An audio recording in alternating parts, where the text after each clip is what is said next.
Greetings, dear friends. Welcome to our gathering for the meditation for the common good. Today we work with the energies of the Libra new moon, following already a few days the actual new moon, and yet we use the benefit of cycles to come together today to share our impressions on the topic that we've been holding in our meditative focus for the last 2 weeks since the full moon in Virgo. The will to good, creating balance through right action. This topic was synthesized from sharing that we together offer it into the group Chalice, reflecting on the theme that we hold during the cycles of the cardinal cross, of which Libra is a part. New leadership, cleaning the house of religion and house of politics.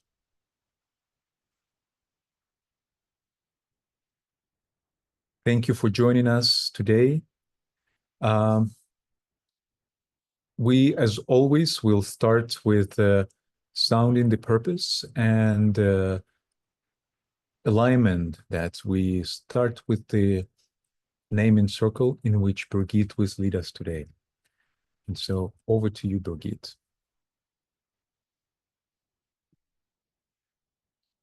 Thank you, Alexander.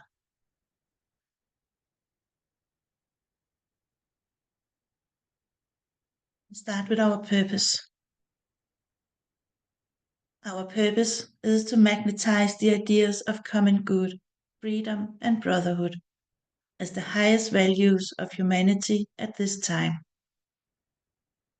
We recognize and cherish diversity of perspectives in our group, creating a space capable of invoking, receiving, interpreting, and radiating a higher synthetic vision. We serve as an asramic outpost, building a group bridge of Buddhic energy. We evoke the soul of humanity. We envision humanity as being the seed that is flowering.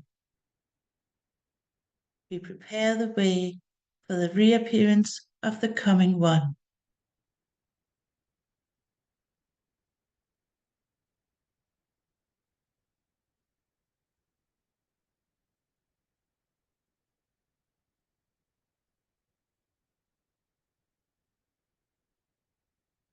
As we begin our focus today in this new moon meditation, the naming circle unites our hearts across distance as we begin our alignment and bring ourselves fully into our group work. By uniting our hearts in this way, we begin naturally to work telepathically through our group mind. The key to this telepathic work is in the etheric alignment, which creates the group field and allows it to become both a receiving and transmitting agent for higher ideas and energies. We will begin by calling our names into the circle, starting with our organizers. And as your name is called, please unmute yourself, say your name and where you are calling in from. For example, Birgitte Rasmussen, calling in from Slagelse in Denmark. As we go through this, let us turn our attention to our hearts and the heart center of the group, gathering today as each of one of us calls ourselves into this circle.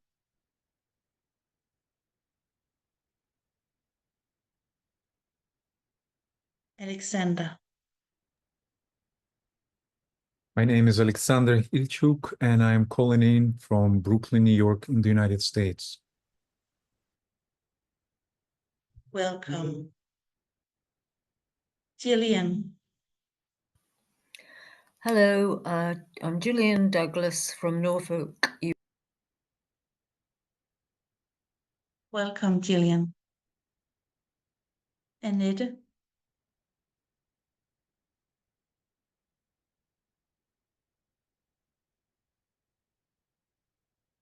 Hello, this is Annette Løfler from Sorø in Denmark. Welcome, Annette. Darcy. Greetings, everyone. Darcy Sessions here, Washington, D.C. area, USA. Welcome, Darcy. Kathy.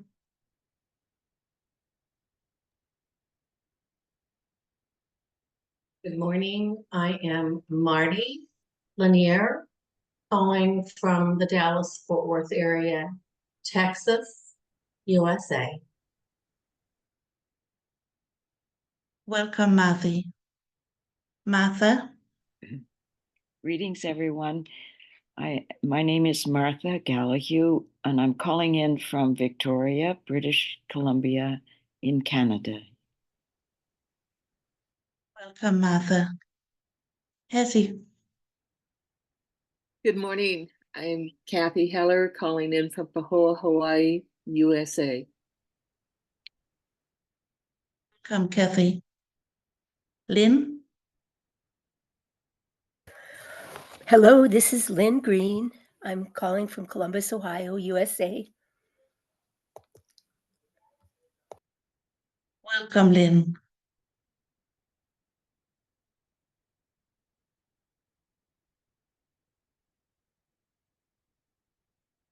Thank you, everyone. Now that we are linked together as a group, let us share a few moments of silence to align, forming a triangle between Shambhala, the hierarchy, and humanity. May our efforts be of the highest vibration in selfless service for our purpose.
Thank you, and over to you, Alexander.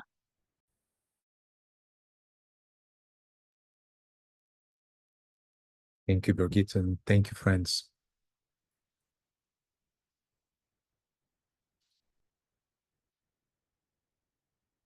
Now we open the space for our sharing, reflecting on the questions that Jillian offered to us during the full moon meditation. These questions help us to focus our attention on the topic, bringing our impressions, preparing the seeds that we will offer into the group chalice at the end of the meeting during our meditation. The seeds to be magnetized and radiated through the power of our group intention.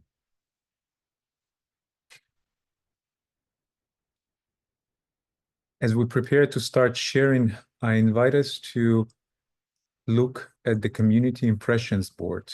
You can find the link in the chat window to see what impressions we shared during these 2 weeks in relations to these questions and the topic now focus. The will to good, creating balance through right action.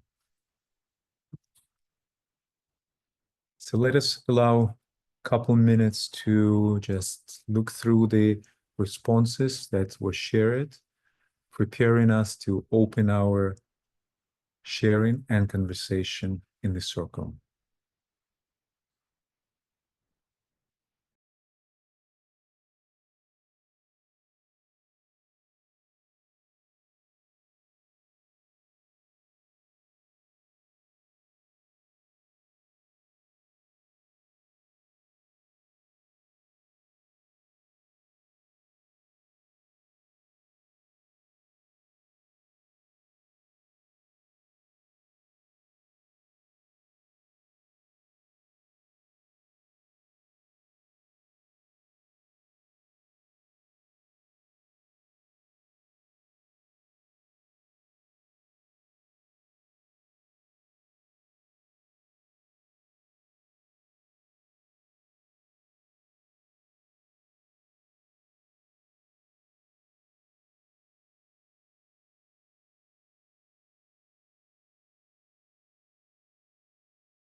So we can now open our floor for sharing. So please, when you're ready, unmute yourself and let us hold the sense of us being in the circle, despite us being in different parts of the world at the moment, physically. Theoretically and mentally, we are focused in the group circle.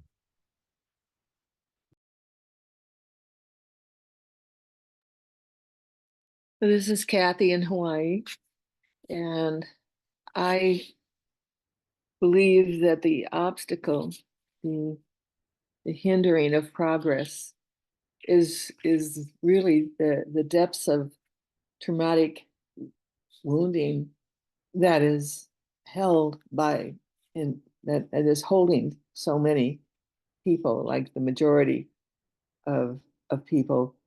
And this wounding is being triggered and activated intentionally by leadership in the world, generating fear so that the people that are generating the fear would be looked at as being the leaders, since they are naming the fearful things, and they're naming them in an implied way that they will provide the answer and the safety and the vision and whatever to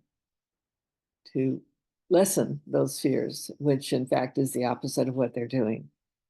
So that deep wounding is just, I don't know, it's something that isn't easily cleared by a common event, or although inspiring events can sometimes help people stop paying attention to their fears, or giving so much power to their fears, and they can sometimes rise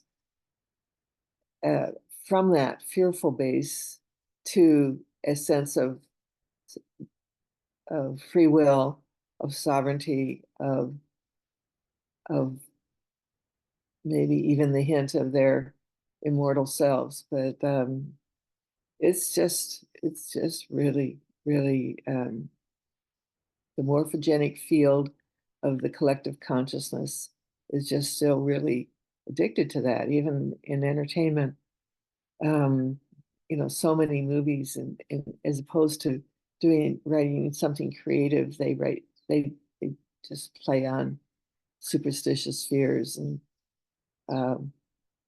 people sometimes feel so numb, I believe, that they will pay attention to and choose to watch horror movies and so forth, so that they can actually feel something, because they are so numb in their fearful, traumatic binding. So I'm sorry to not have a hopeful thing to say on the other questions, but that's what I'm aware of, and which I'm working with, one by one, as I encounter people, and help them awaken from all of that.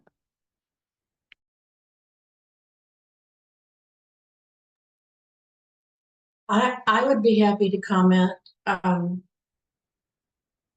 I don't know what my ray is. I suspect certainly, but I was born with the personality of a glass house. And I'm one of those pesky, sort of annoying people who is always almost distressingly happy. Unless I'm not. You don't want to vary on me when that's the case. But I lead off with that because I see signs everywhere that yes, people are waking. There's so many opportunities to serve, and there's so much good literature out there.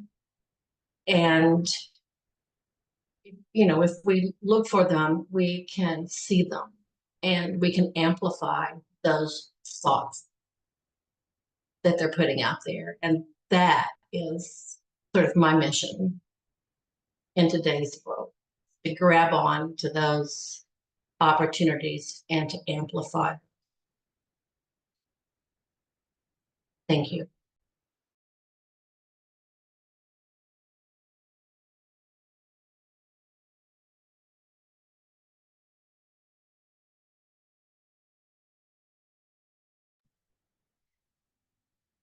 So without giving an answer, I think we just experienced a beautiful sharing from both speakers as to what is our opportunity in the space of Libra. And when we're given the chance, and thank you for putting the link in the chat, Alex, one of the themes that seemed evident in the speakers, I read it quickly, but was the determination of humanity to free itself from imprisonment that was brought up earlier, and I want to hold on to the morphogenic field, because I think what is a challenge for humans, and why I appreciated the looking through our current times through the eyes of a Greek or a Roman, is that numbness has been a part of the human experience. And as we become more sensitized and the challenges become ever more dangerous, paradoxically, that becomes the very opportunity for our ability to take on the increased sensitization that is going on currently. It seems like humanity recognizes increasingly the futility of war, even as leaders, retrogressive leaders, continue to wage it. It seems to me that there is this big pool of humanity itself, now 9 billion in form, that are sensing the importance of the inner life that's always been there, and spiritual people have always focused on it. But that inner life that's now calling for manifestation, expression, and this opportunity to find one's voice in a Uranian sense, finding the means to express in non-reactive ways, in innovative ways, is where I would place hope, if not optimism. I do hold more along the lines of Marty, though I support the importance of being able to stand in the face of what is in a way that enables us to work together better. So for me, Libra, this particular time of Libra has been very intense for me, very, very intense. Often in the past, I had found the time of Libra comforting, a time of refinding the balance between two poles. And I am experiencing the same intensity in that middle place as exists on either side. So my intention at this point is to give myself to being magnetized into the great presence that we know is here, and let my hope express itself in whatever I radiate or distribute. Thank you.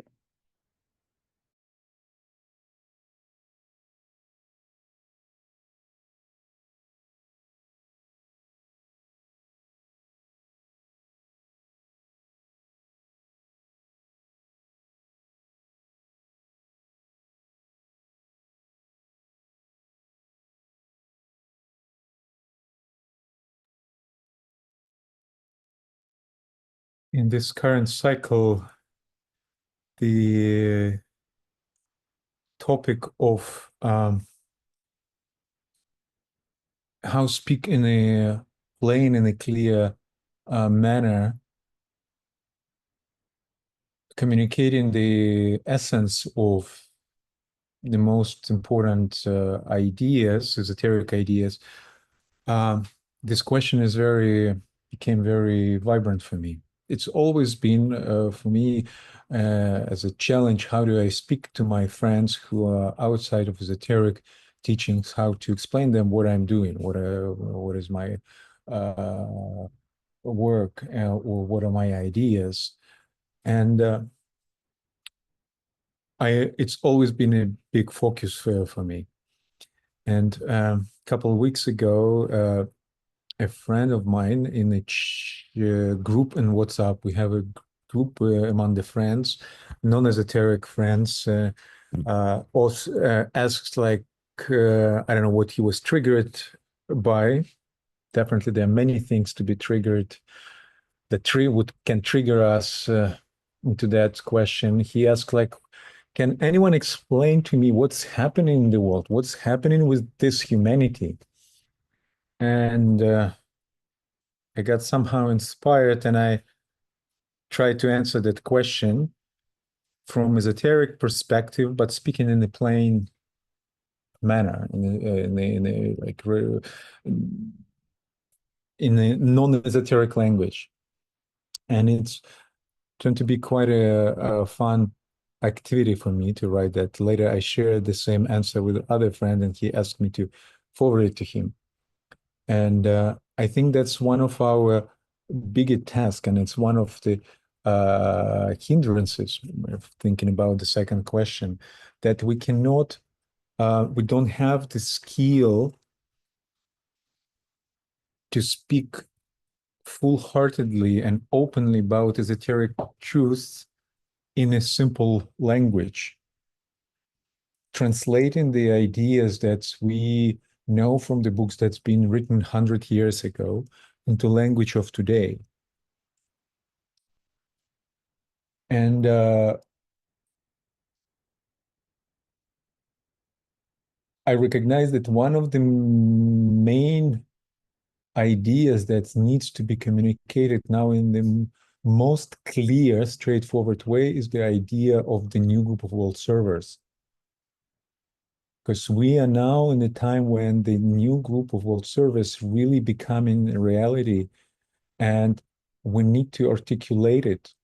People start recognizing that there is this unity that goes beyond national and cultural borders. Younger generations, it is the reality for them, and it's just a matter of articulating the way that they would click and recognize, aha, that's what you're talking about. It's because, and because it's the fact of their experience, everyday experience.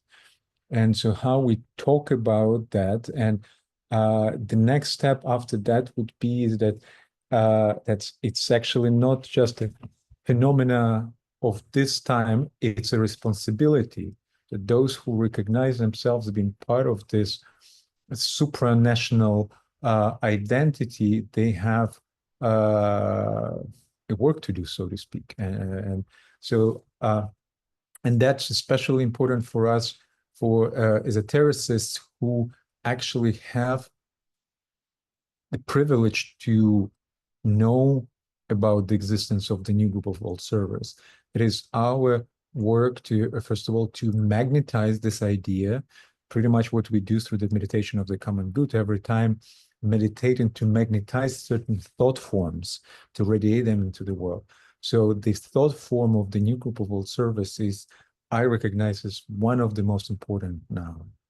And as we prepare for the festival of the new group of world service in 2026, in December 2026, it's a tremendous opportunity to communicate, first of all, the fact of the new group of world service as wide as possible. The second of all is to communicate about this unique opportunity that comes every 7 years, where all these groups, all these non-profits, all these associations who work for the betterment of humanity, they could use that beneficent opportunity, unique beneficent opportunity of those 7 days of the festival of the new group of world service to magnetize their work for the next 7 years. Communicating that in a way, it's like a chance when you can pitch your activity to the cosmic forces, asking for cosmic investment. And then those groups that will do that, they will recognize as a fact of their activities during the next 7 years that it's actually a working thing. And it's actually will stimulate all those thousands and millions of groups who work for the betterment of humanity, and will bring us to the situation when by next festival week in 2032, Two, we will have much more active and self-conscious new group of world servers.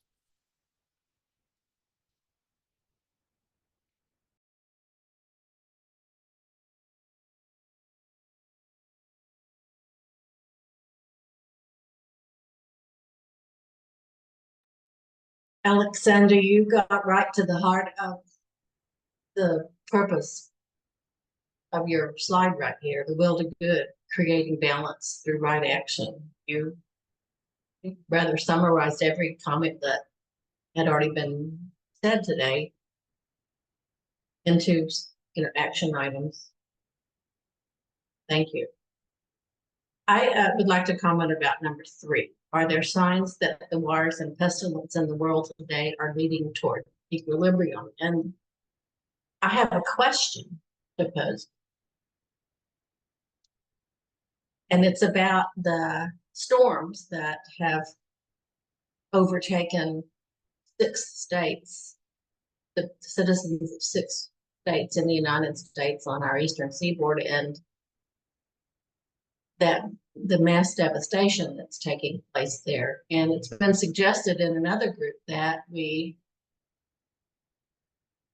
meditate to usher the souls of the departed into the afterlife in a meditation, and that also we meditate on the karmic circumstances that may have brought this on to that region. And so I have questions about that. I mean, of course, we need to do that in our prayers always, and I will participate in that work, I believe. But my question is that a sign? Is that a pestilence in the world that's leading towards equilibrium? Was that in any way brought on by the karmic circumstances of the people there? With that question unanswered, because I don't have the answer to it. Anything like that does provide an enormous opportunity for people to come together in service or to have harmed. So I simply really pose that.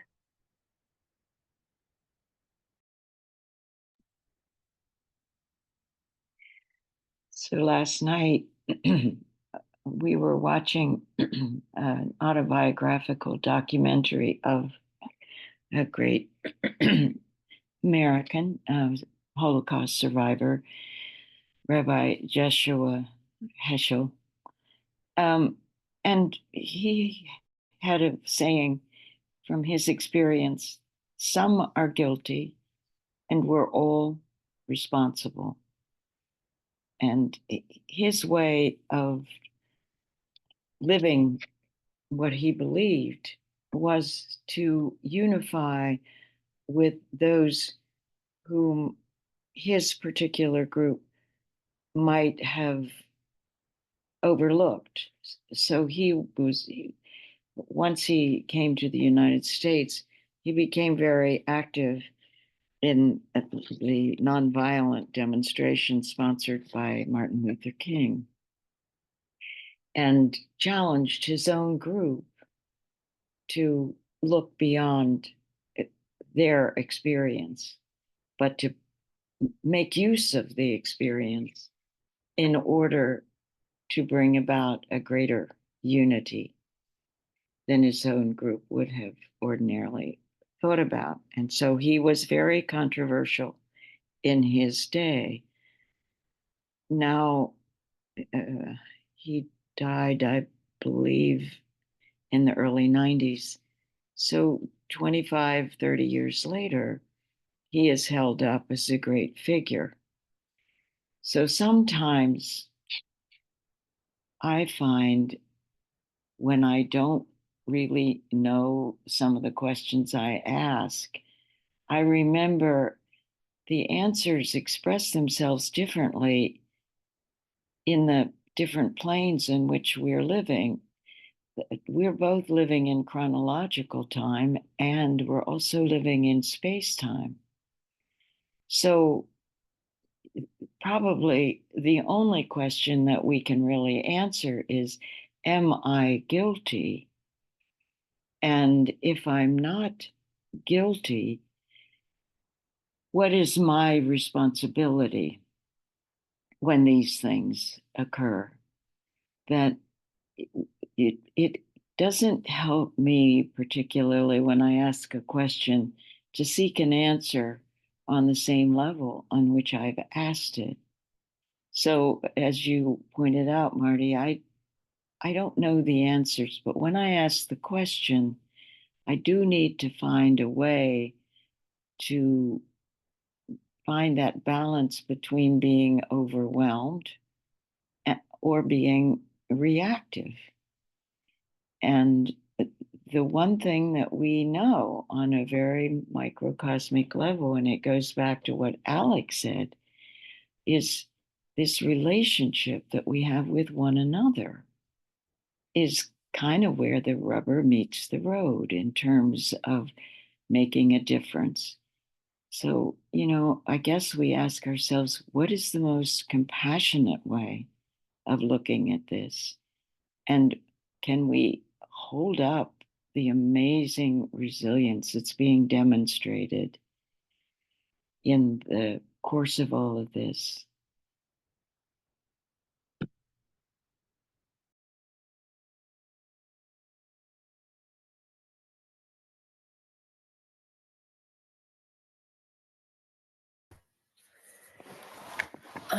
There's an old Rolling Stones song that says, you don't always get what you want, but you get what you need. And sometimes the learning experiences we need can be pretty tough. I'm with you, Martha. I appreciate you saying the things you did. I think if we look at our responsibility, if the events don't happen to us at that time, compassion, responsibility leads us to compassion. Thanks a lot.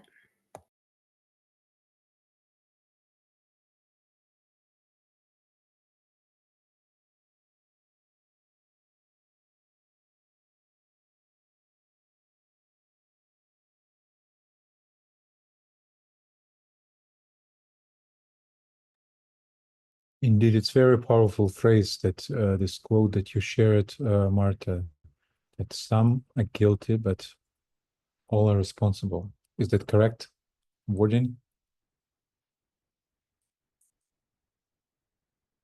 It's Yes, Alexander, that was it. thank you. For me, that's very, very resonant, and I think there was one quote that I placed on the community impressions board. That's from the Disciple and Economy book by Lucille Serikranz, where there's a statement that I'm rephrasing the statement. I don't remember I don't want to read the quote now. You can read it there, but that's besides the path of suffering that leads to learning process that quite stimulates the learning process for us. There is another way, alternative way besides suffering, and that goes back to question number 3. We don't have to have wars and pestilence to learn something. Yes, it's unfortunately or fortunately, it's the most efficient way on this planet how to learn something, how to learn a lesson, but it's not the only one. And so if we awaken to the fact of soul, then the next step is, as a soul, it's a recognition of our shared responsibility for all the mess that is happening now in the world. And that's the gist of this quote from Sirikranz, that if we recognize our share of responsibility, that can substitute that suffering and can eventually decrease the amount of that suffering that's caused by wars and pestilence, and eventually leading to full obliteration of those.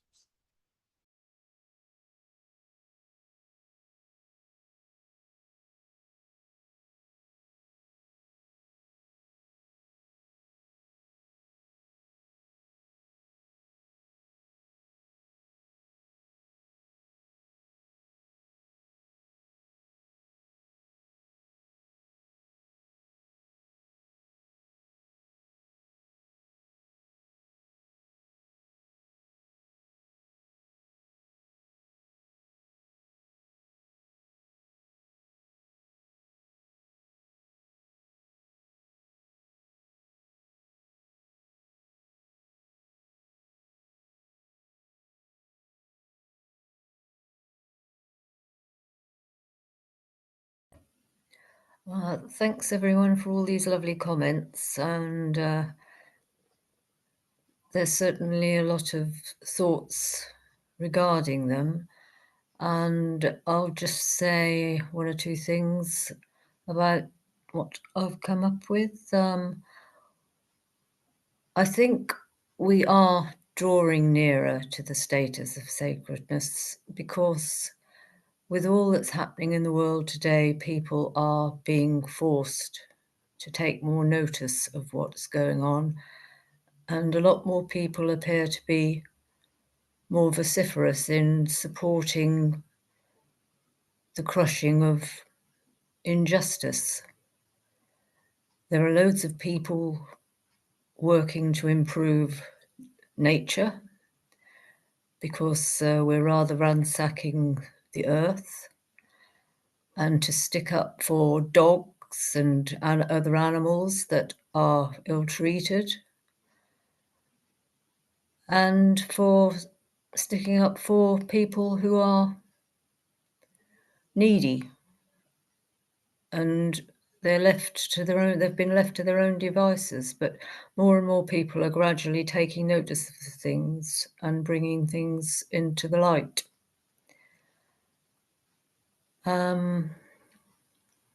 Hindering progress, on that point, I think, Alexander, you were talking about it's difficult to know what to say to people, your friends, etc., about what you do, because it always keeps coming into my mind that I read, I think it was DK wrote in one of the books that if we say something we're not supposed to, we could be struck dumb. And I think, oh goodness, whatever are you allowed to say and what aren't you allowed to say? So, but I think he doesn't quite mean it as drastically as that. And I think the wars and pestilence in the world today are leading towards equilibrium because it's making people take notice. They're seeing that there are those that behave very badly and they need to be brought back into the fold to start acting in a more humane way.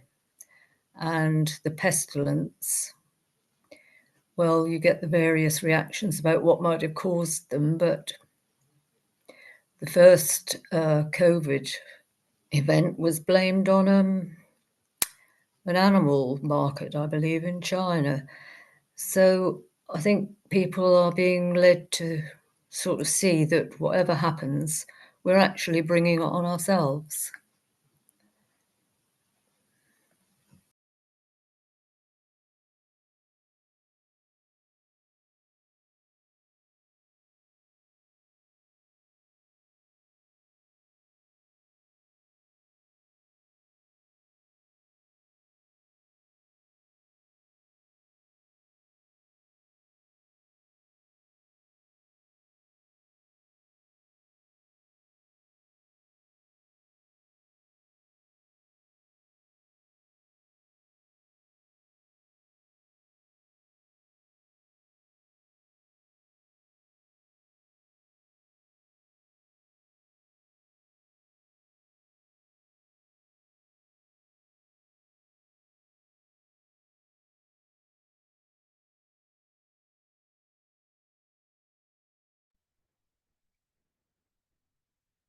I'm thinking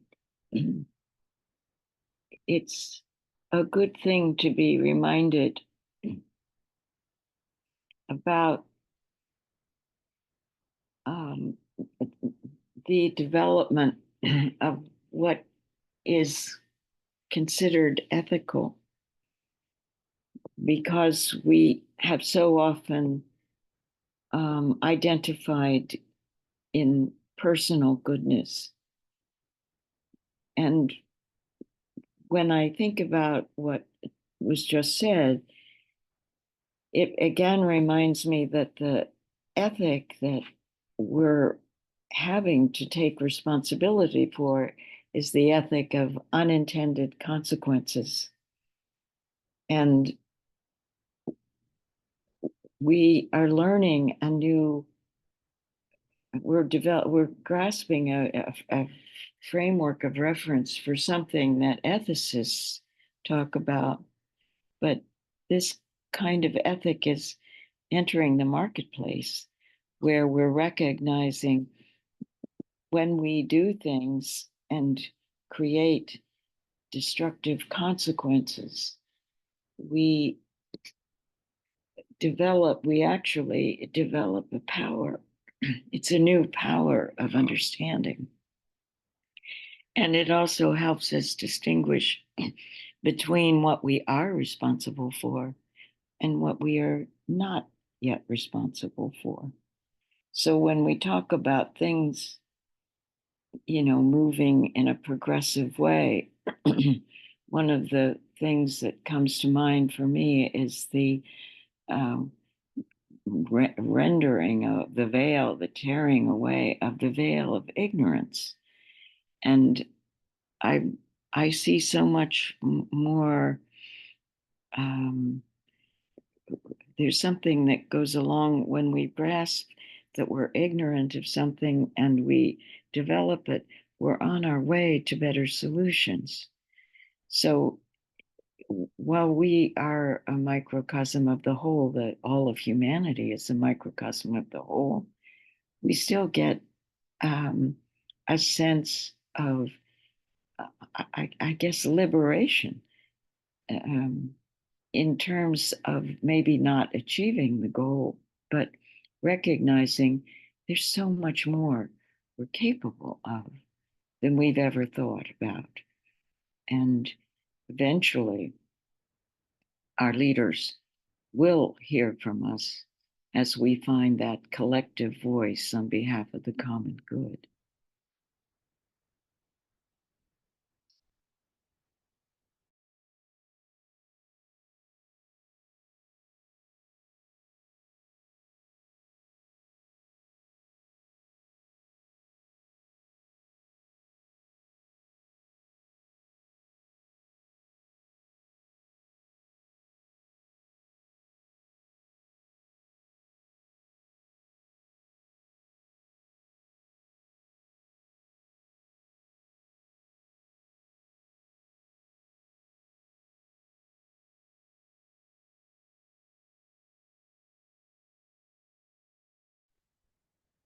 Hi everybody.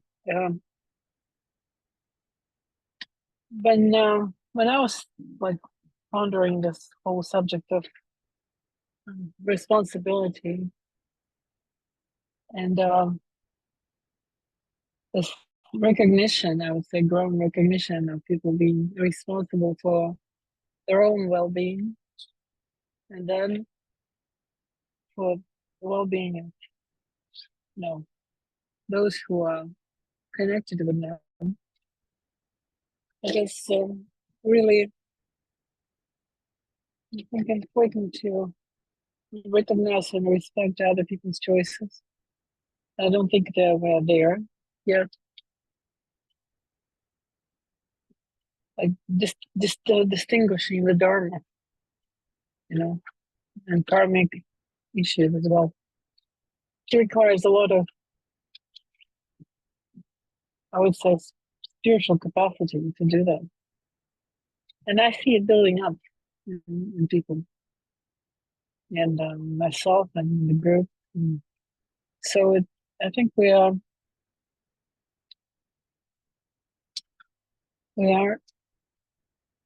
slowly getting there, and this mental claim polarization is really very much happening and helping with becoming more human towards one another.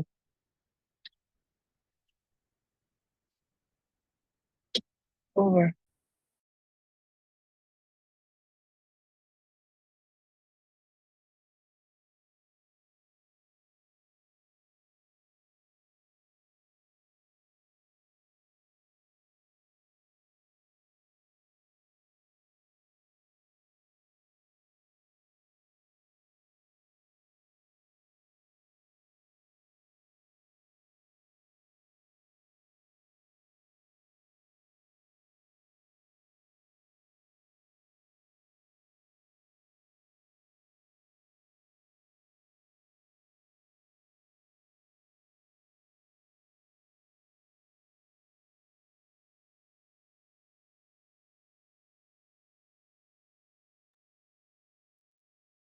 great outer planets is going retrograde.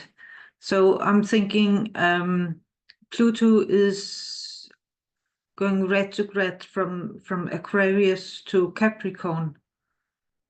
Perhaps we can make some tidying up of the governments in Capricorn. We'll see.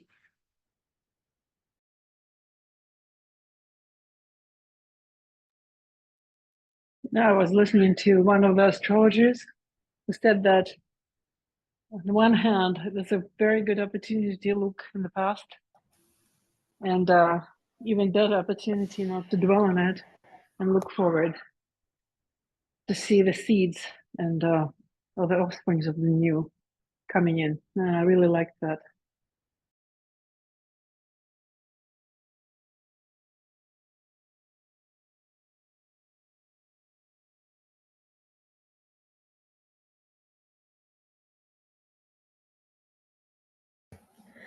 I'm sorry if I interrupted you, Katya. I seem to have been disconnected and reconnected somehow.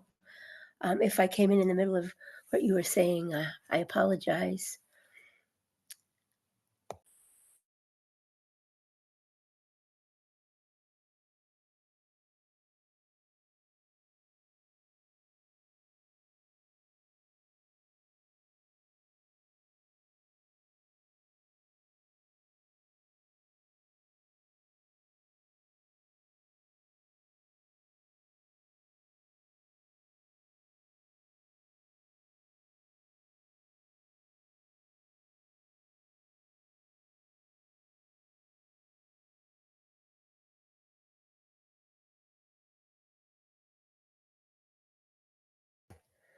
I don't know if I was heard before or not. I think maybe not. I was just thinking of the impact that time has on all of our work. Not that we can't work with time and have an effect on time. I truly believe we do have. However, I was just going to say that we do have to take that into account. And one of the ways I see it affecting things is that, Alexander, when you were speaking, you were talking about being able to connect with people. And sometimes it's a matter of them being receptive. And of course, it's an interaction and another balance. But there are just times when I think we're in a position where the other people or person is just not able to hear or ready to hear. And we have to be sensitive and wait for those moments when we do have an opportunity. Unfortunately, sometimes it's when they're struggling. People in our lives are struggling, that they're most open to hearing what we might have to say about a world that is more abstract than what they're used to dealing with. I think it's a dance and a balancing act, and here we are in Libra, working for right relationship and hoping that our ideas will be an inspiration. That's where meditation, I think, is so important too. I think maybe someone said this before, but our meditation, maybe you, Alexander, again, our meditation um, prepares the field for the conversations we want to have with people. It brings in over time an ability to be open to these new ideas. Okay, thank you.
Martis, thank you for sharing this on the chat.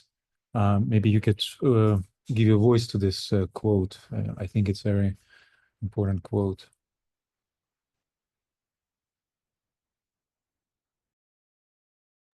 Yes, I will. Thank you. So, and I'll post it in your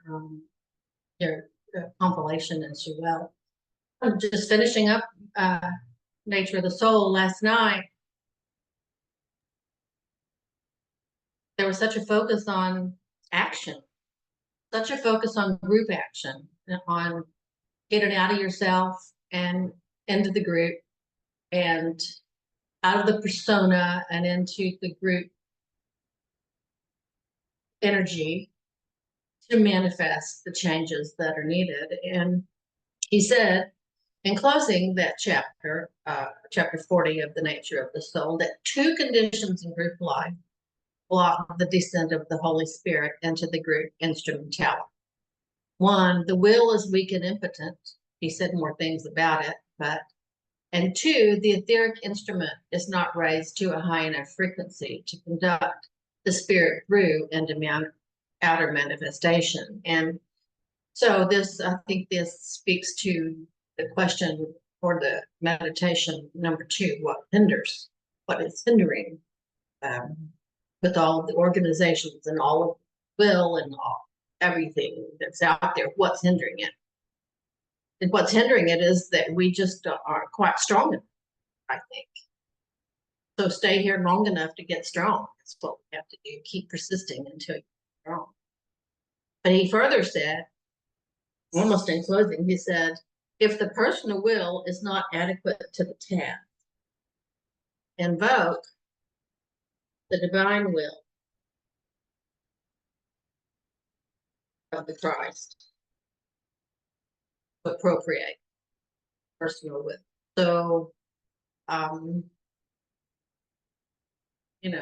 we're never left without.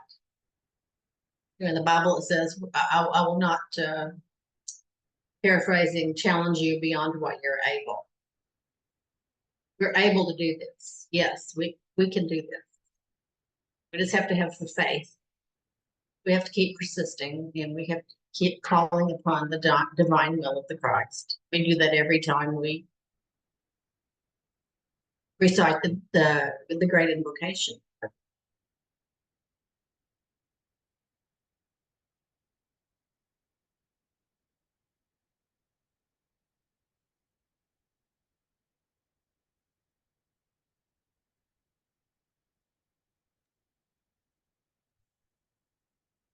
I think that's a very good point.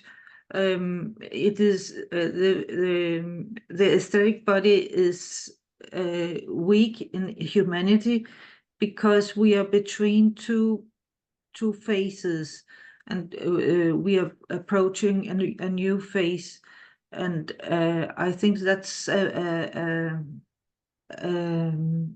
real question and real problem, causing fatigues and not enough resilience to the problems that arrives. I also read that the second ray can have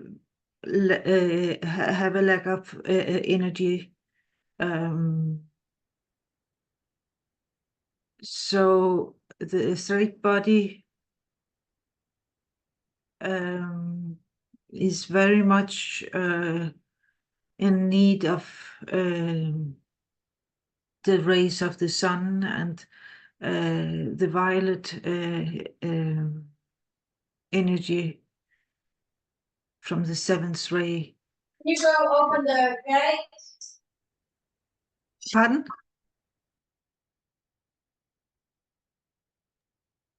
I think this was Something Martis' else. phone. Yeah, the microphone was unmuted by mistake. Sorry. Go ahead, Annette.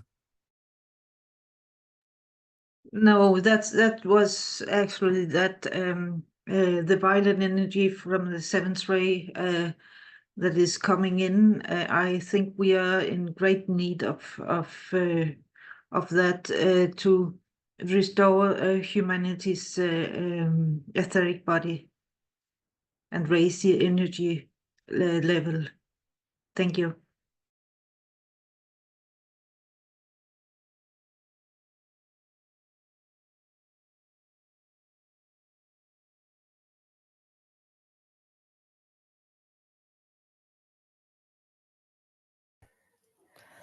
Point well taken. I think that's absolutely true and valid, as long as we don't forget to listen. I know here in the US there are a lot of people yelling and often not many people listening, so the communication gets a little difficult. Alrighty, thanks.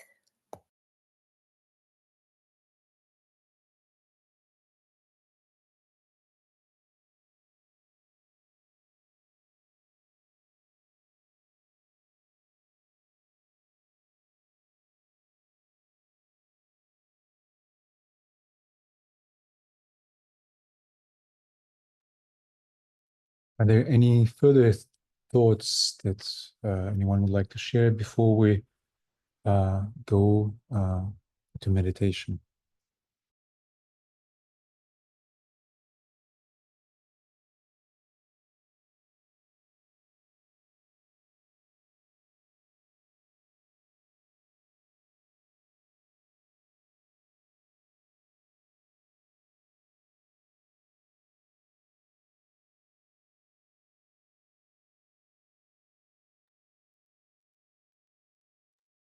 Let us prepare for meditation, reflecting on seeds that we would like to offer into the group chalice. And after a minute or two, Jillian will take us into the meditation.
Over to you, Jillian.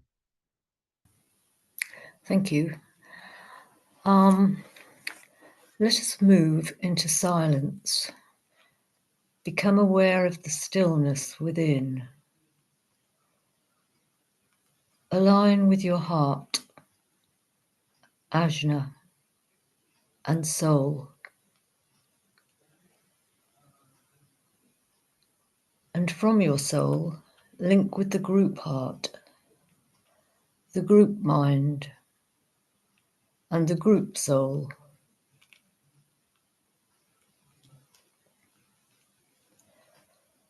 The heightened vibration and love that we hold within our group now draws the presence of higher vibrational beings who are here to guide and assist the energy and thought forms we will be magnetizing. Let us link now with the hierarchy,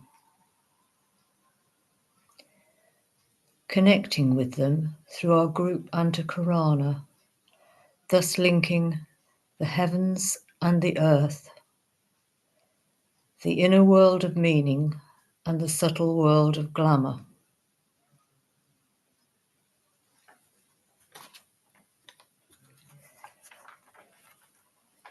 Visualize before us the glowing beauty of our chalice, which our work together feeds and fills. This golden chalice is made of numerous threads of lighted golden energy that we have provided as we have stood together in the contemplation of our lighted thoughts.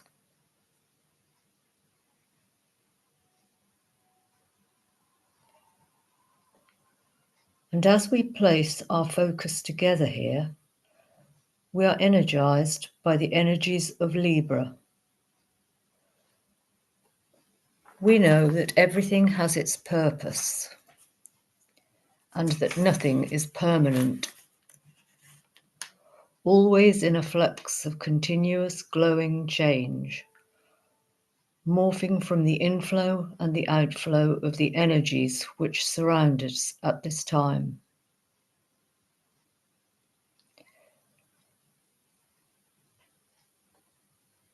Regarding that last sentence, we are trying to still the consciousness into a point of equilibrium in Libra. We may be experiencing similar feelings that Arjuna felt when driven to despair by being between the two opposing armies in the Bhagavad Gita.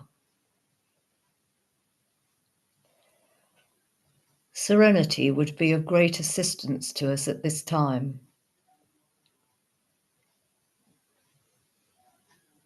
Libra, being one of the four arms of the cardinal cross, can account for the difficulty in understanding the real nature of its influence, and that's according to Master DK in Treatise on Cosmic Fire, page 239.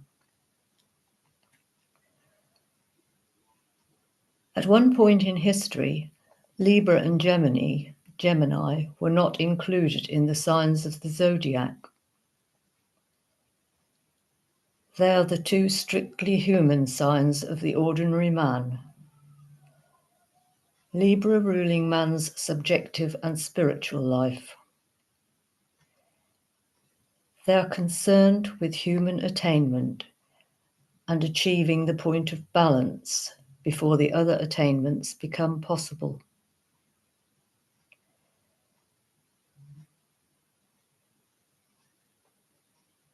In terms of our group work, it is a stepping stone to initiation in Scorpio at the right time.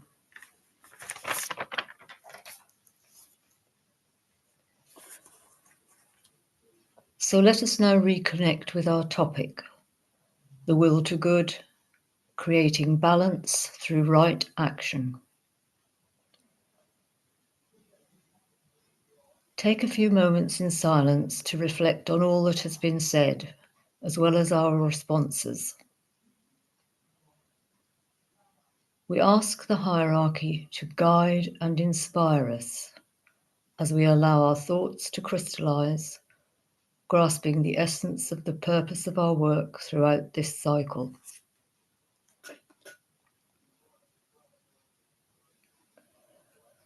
And with love, we offer our efforts into the chalice, each one unmuting and speaking as you are moved to. We also honor those who choose not to speak, but who silently offer their formulated seeds into the chalice. After each vocalized offering, we will allow each seed to rest in silence for a while before the next one is offered. Let us now begin. Please unmute yourself when you're ready.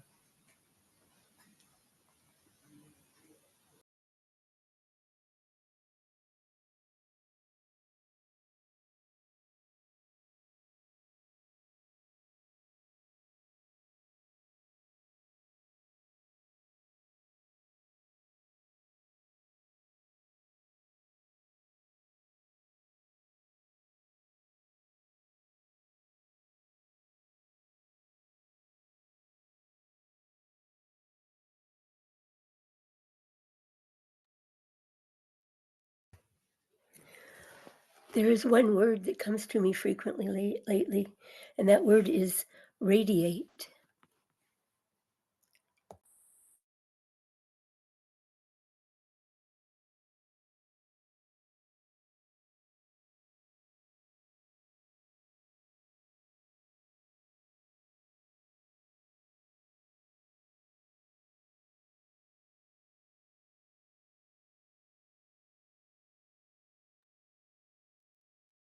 Through paths radiating the will to good.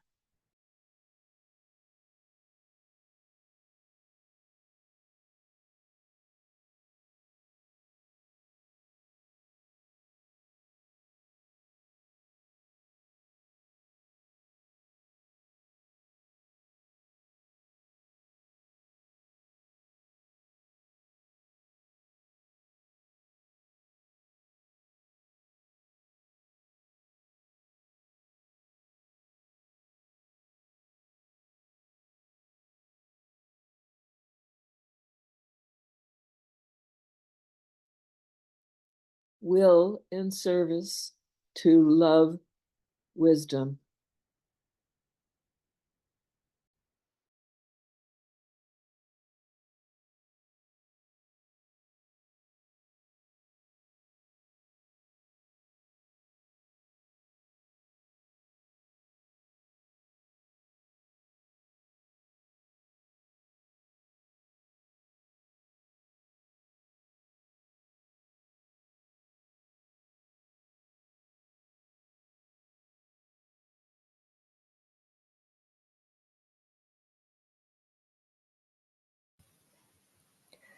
Faith enables acceptance of our role in life.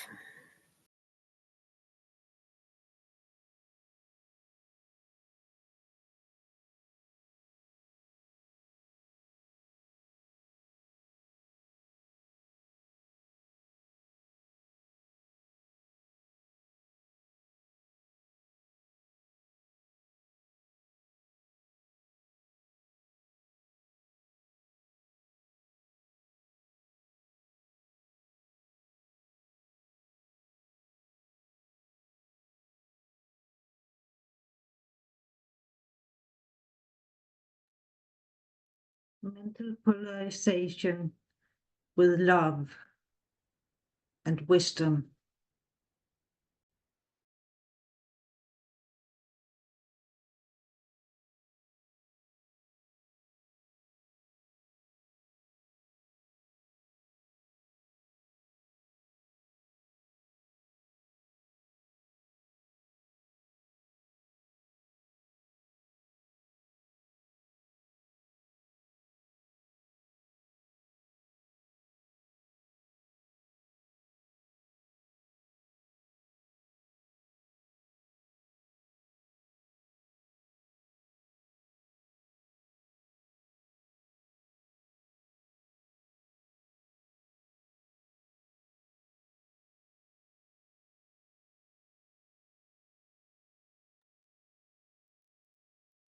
May the awakening of the soul will be followed by the awakening to responsibility, leading to taking its rightful place in the army of the new group of world servers.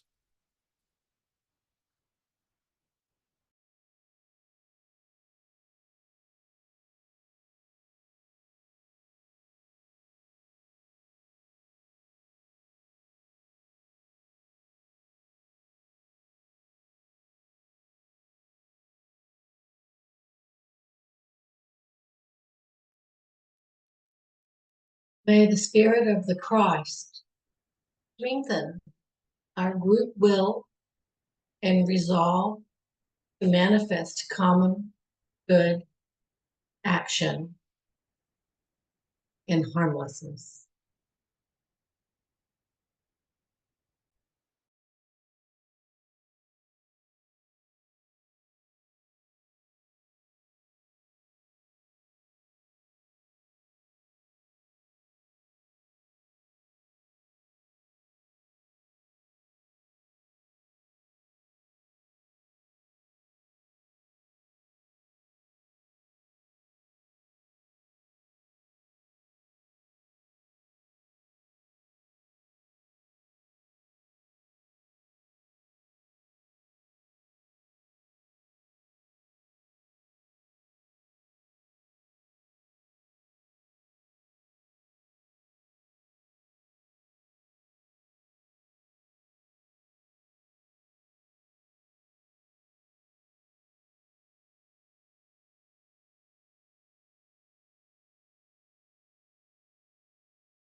May humanity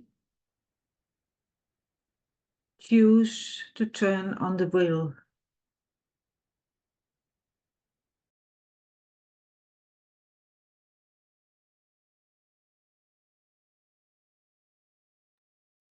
The wheel of zodiac.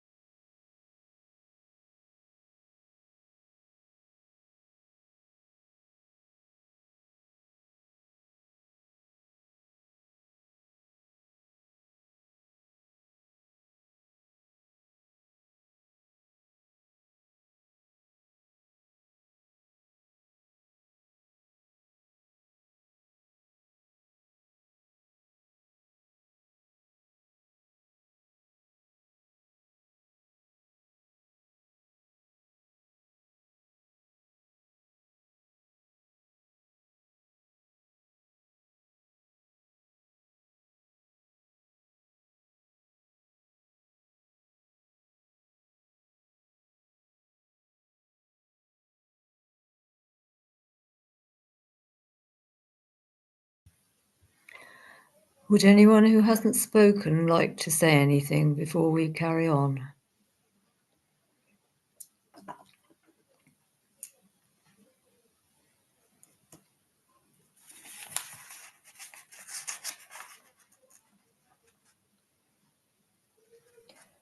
The will to serve arises from the will to love. The will to love is awakened from within rather than evoked from above.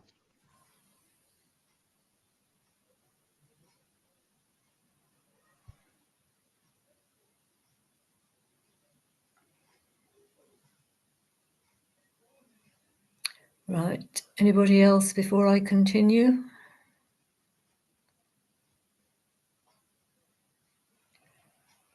Right. Thanks everyone for those comments. And we focus on the purpose of our work today and the seeds collected, allowing them to vibrate and resonate within the embracing light of our group vessel. We magnetize it now with the light of Libra. We invoke the will to good to empower our group intention. We lift our group chalice towards the hierarchy, offering it as group service to the plan. We turn toward humanity and offer our group service to support the collective evolution of humanity.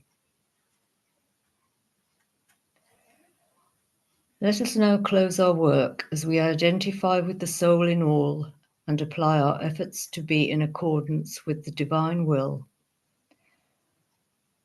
We now send forth the results of our efforts, thoughts, love, and the energy of our group work to help our Earth in all its diversity and ultimate unity through its transformational journey into the sacred.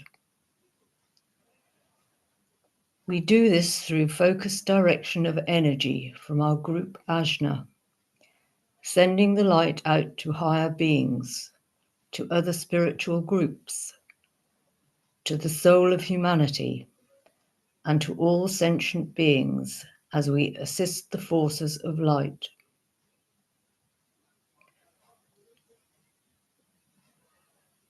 And to seal and complete our work together today, let us remember the Libra keynote. I choose the way between the two great lines of force. And now let us say together the great invocation.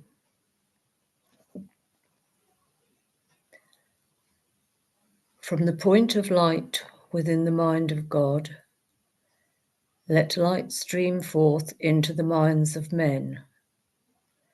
Let light descend on earth. From the point of love within the heart of God, let love stream forth into the hearts of men. May Christ return to earth.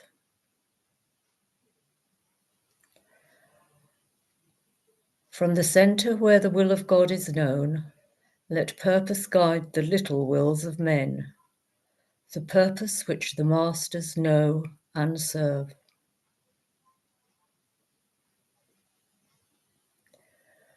From the center which we call the race of men, let the plan of love and light work out, and may it seal the door where evil dwells.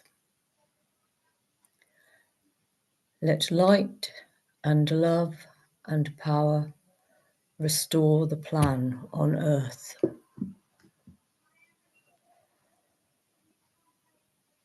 Om.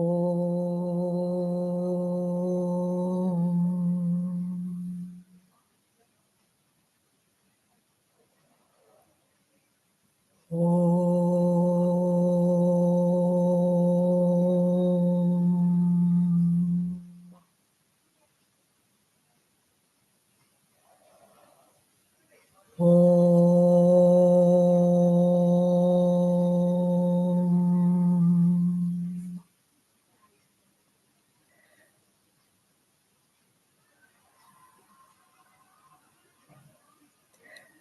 Thank you very much, everyone.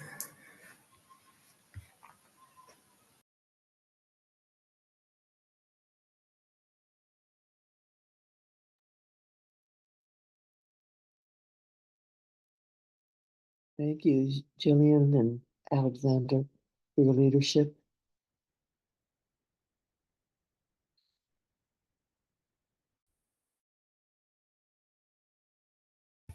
Thank you.